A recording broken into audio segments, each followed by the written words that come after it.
Guys, let's cut the bull and call it what it is. Nancy Pelosi's trip to Taiwan is American hypocrisy at its best. It's hypocrisy, pure and simple. Why? Because 40 years ago, the United States signed 3 legally binding treaties with China to recognize Beijing over Taipei as the sole legal government of China. The U.S. acknowledges that Taiwan is part of China, and Washington will only keep, quote, unofficial relations with Taiwan.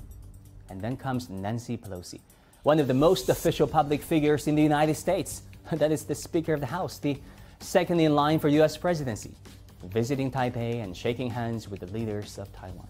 Guys, this is betrayal. This is provocation. And this could be war. I'm not even kidding. Beijing has had it. It's not the first time the U.S. government promised one thing on Taiwan and did another. After the first 2 Sino-U.S. communiques were signed to establish diplomatic relations, U.S. Congress passed the so-called Taiwan Relations Act, which in many ways contradicted the letter, the spirit, and the intent of the first 2 Sino-U.S. communiques.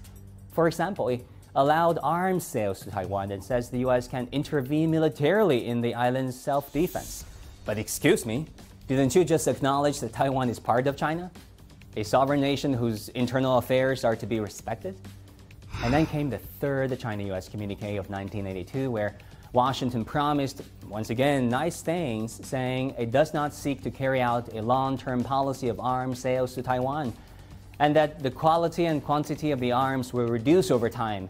But then, in an ultimate about phase, the U.S., without consulting with the PRC, issued the so-called the 6 assurances to Taiwan, which said the U.S. would not set a date for termination of arms sales to Taiwan.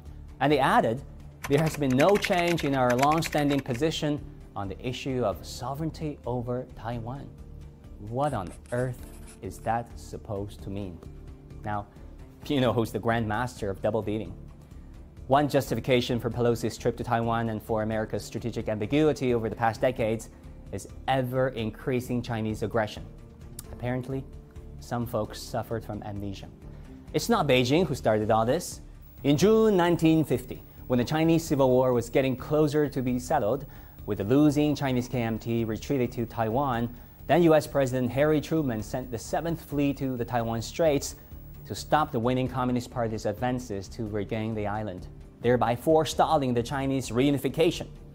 To a large extent, it was the Cold War and the hawkish U.S. posture that caused the separation of Chinese on both sides of Taiwan Straits, which had been won for centuries. Now, China is blamed for being aggressive as it seeks reunification, blamed by the very country who aggressively sabotaged the Chinese reunification in the first place. How hypocritical is that? Pelosi's trip happened a few months before midterm elections, where her Democrats are forecast to have a mere 17% chance to retain the House. The trip is seen by many as Pelosi's desperate attempt to rally domestic support. And they happened also at a time when very little consensus can be reached between the Democrats and the Republicans on guns, abortion, and spending. So, defending Taiwan and being tough on China is one of the very few common denominators in a divided Congress.